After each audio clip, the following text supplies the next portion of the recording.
अस्सलाम वालेकुम everyone, this is me Shoaib Hasan from MDCAT वाला एक और वीडियो के साथ हाजिर, जिसका टाइटल है कि how to solve the physics numericals without calculator. आपका एमडीकेट का एग्जाम हो या फिर नम्स का एग्जाम हो तो फिर आपको कैलकुलेटर अलाउ नहीं होता कि आपने फिजिक्स के जो न्यूमेरिकल्स आते हैं उनको सॉल्व करना होता है। तो आपको मैं कुछ ऐसी टिप्स एंड ट्रिक्स बताऊंगा कि आपको कैलकुलेटर की जरूरत ही नहीं पड़ेगी। पेपर में आपके जो एमसीक्यूज आते हैं वो मोस्टली आते हैं आपके स्क्वायर रूट के, अच्छा इसके अलावा क्यूब रूट के, और डेसिमल्स में कुछ ऐसी फ्रैक्शंस आती हैं उनको मल्टीप्लिकेशन करना होता है या फिर उनको डिवीजन करनी होती है उनकी। ऐसे बहुत सारे एमसीक्यूज आते हैं जो आपको थोड़े से परेशान करते हैं, लेकिन मैं आपको वीडियो में सारा कुछ एक्सप्लेन करूंगा कि एमडीकेट और नम्स में जिस तरह के भी एमसीक्यूज आए आपने ये ट्रिक लगानी है, आपके पास ये सेंस होगी तो आपकी ये न्यूमेरिकल जो होंगे वो सॉल्व हो जाएंगे। तो पहले मैं आता हूँ, एक एमसीक्यूज है या एक शॉर्ट है, एक एमसीक्यूज है कि x की पावर m है और दूसरी है x की पावर n।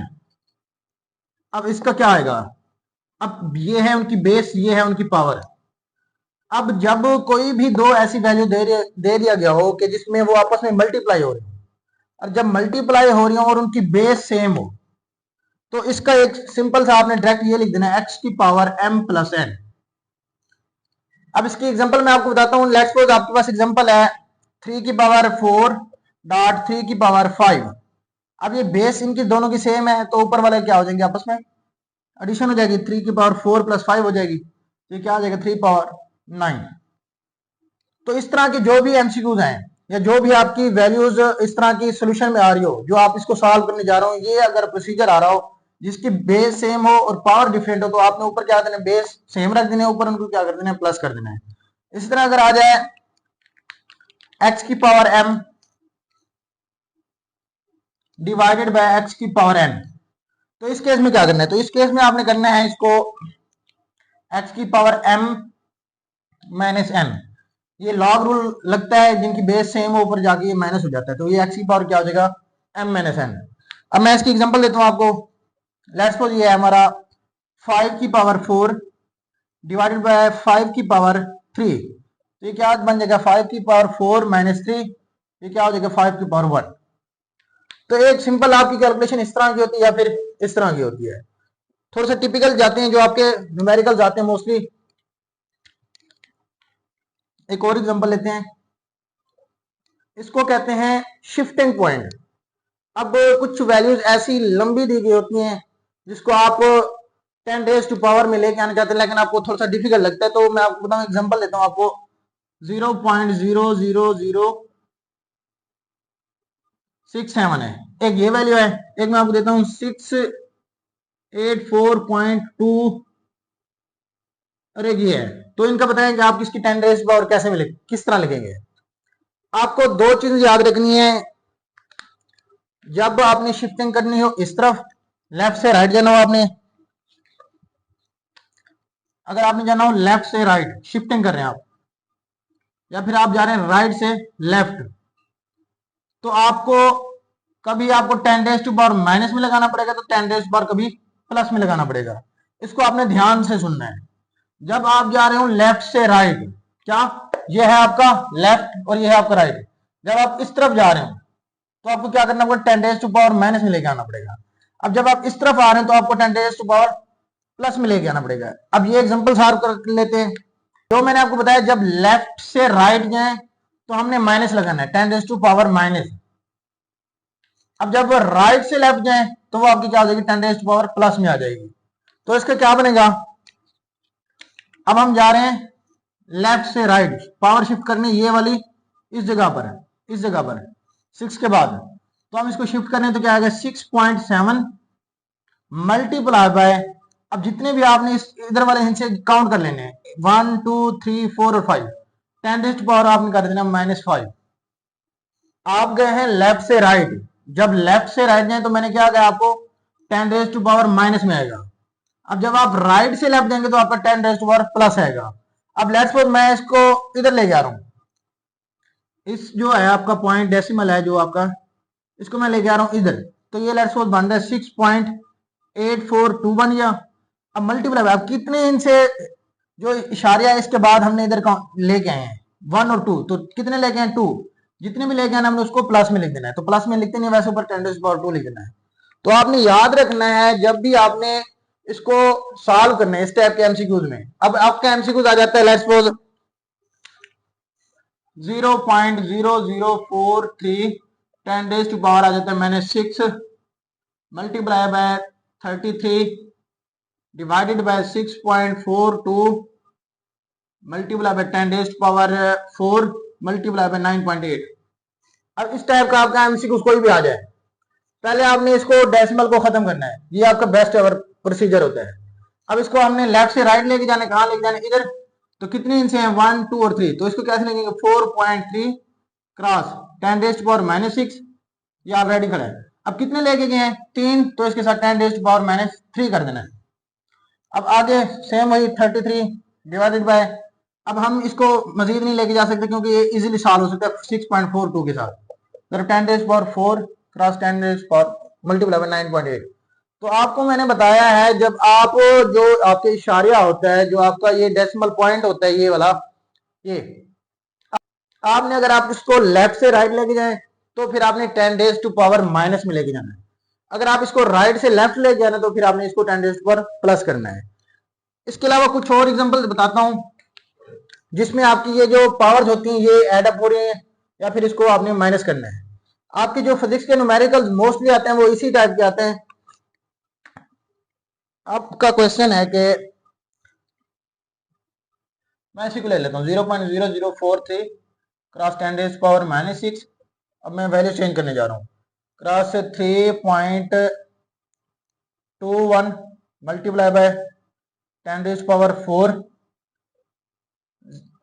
6.42 क्रॉस 10⁻⁴ क्रॉस हो गया आपका 4.3 क्रॉस 10⁻⁴।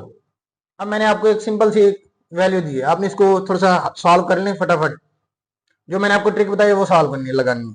अगर हम लेफ्ट से राइट जाएंगे तो आपने माइनस लगाना है, अगर राइट से हम लेफ्ट आए तो फिर प्लस लगाना है।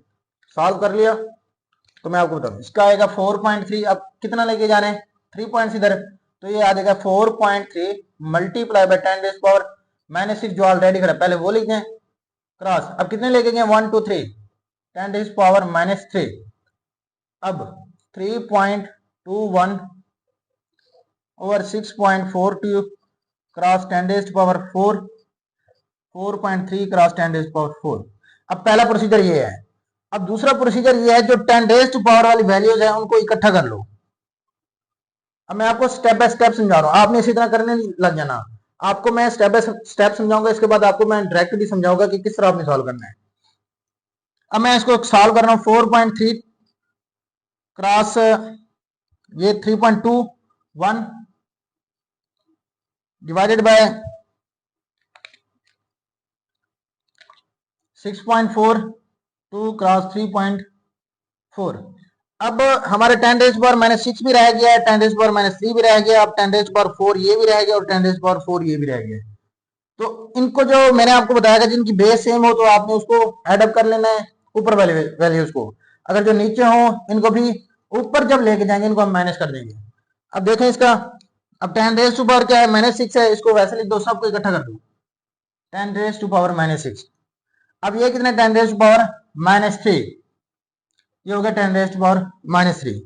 अब इसके अलावा ये जो नीचे वाले हैं ऊपर जाके क्या हो जाते हैं माइनस। अब 10⁻⁴ ये भी है और 10⁻⁴ ये भी है, तो आपने -4 कर देना है और भी प्लस -4 कर देना है। तो ये आपका कितना हो जाएगा 10⁻⁻⁶ -3 -4 -4 -4 और -4 -8 और -3 -11 और -6 -17 हो जाएगा। तो 4.3 क्रॉस 3.21 और 6.42 क्रॉस 3.4, ये क्या हो जाएगा 10⁻⁻17 है, सॉरी जो कटती है काट देना, उसके बाद जो आएगा आपने इसको सॉल्व कर लेना है। अब इस टाइप के जो एमसीक्यू आते हैं वो मैं आपको 1 2 एमसीक्यू सॉल्व कराता हूं। अब ये आपने नोट कर लिया है, लेफ्ट से राइट जाएंगे तो माइनस, राइट से लेफ्ट आएंगे तो फिर आपका प्लस है। अब एक रूल ये हो गया, एक रूल ये हो गया और एक रूल ये हो गया। और इसके साथ जो आपका जो पावर वाला है उनको कैसे आपने सॉल्व करना है वो भी मैंने आपको बता दिया है। इसको आपको सारा नोट कर लें। कर लिया नोट? नेक्स्ट चलते हैं।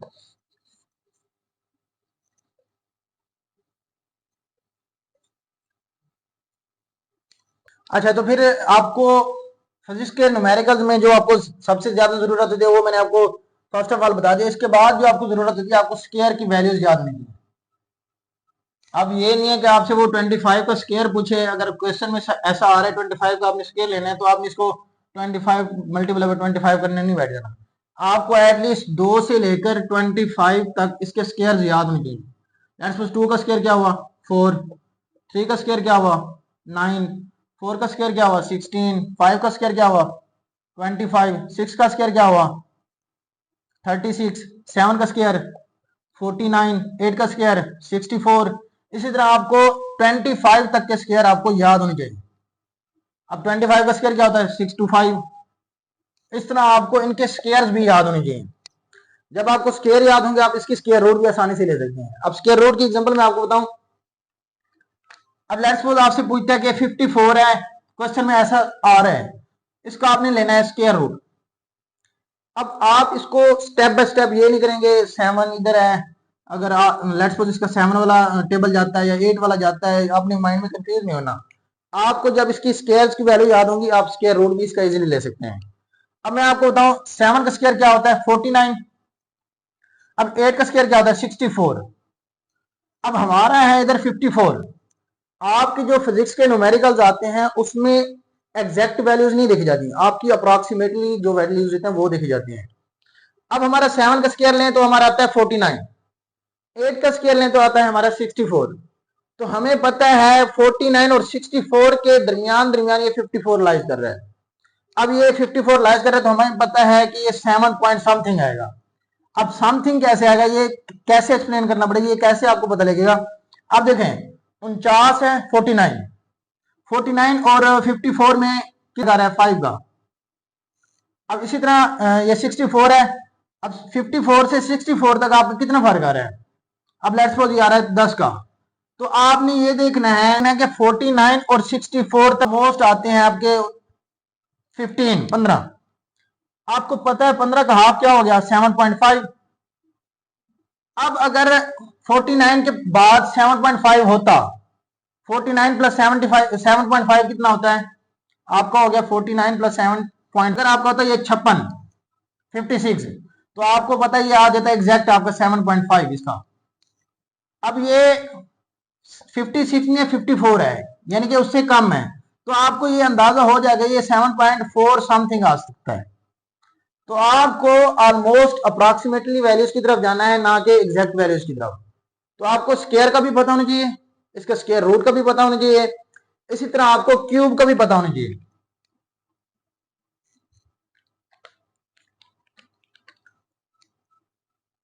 क्यूब का, क्यूब रूट का।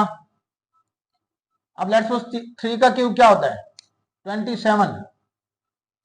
अब अगर इसका हम क्यूब रूट ले लें, इस तरह के आपको क्यूब और क्यूब रूट भी याद होना चाहिए। एटलीस्ट क्यूब की जो वैल्यूज आपको 15 तक याद होनी चाहिए। इसके अलावा आपको जो टेबल्स हैं जो फिजिक्स में मोस्टली अगर यूज होने भी होते हैं तो आपको 2 से लेकर 15 तक टेबल इनके याद होने चाहिए। आपको 2 का टेबल याद करना पड़ेगा, 3 का टेबल याद करना पड़ेगा, 4 का भी। इस तरह एटलीस्ट आपको 15 के टेबल तक आपको याद करना पड़ेगा, क्योंकि ऐसे आ जाता है इसको मल्टीप्लाई फौरन फौरन करना होता है, क्योंकि आपके पास टाइम बहुत कम होता है। एमडीकैट के जो एग्जाम होता है ऑलमोस्ट 1 मिनट होता है। तो अगर आप पहले उस फार्मूला को समझेंगे फिर उसको इम्प्लीमेंटेशन करेंगे कि इसमें कुछ वेरिएशन आ रही है या नहीं आ रही, उसके बाद अगर कैलकुलेशन पे भी इतना टाइम लगा देंगे तो फिर पेपर अटेम्प्ट पूरा नहीं हो सकता। तो मैंने आपको ये बेसिक ट्रिक्स इसलिए बताई हैं कि आपने विदाउट कैलकुलेटर इसको फटाफट सॉल्व करना है। आपको ये भी मैंने बता दिया कि आपने ये जो जिसकी बेस सेम हो आपने कैसे सॉल्व करना है। ऊपर वाले सेम रहते हैं, नीचे वाले ऊपर जाके माइनस हो जाते हैं।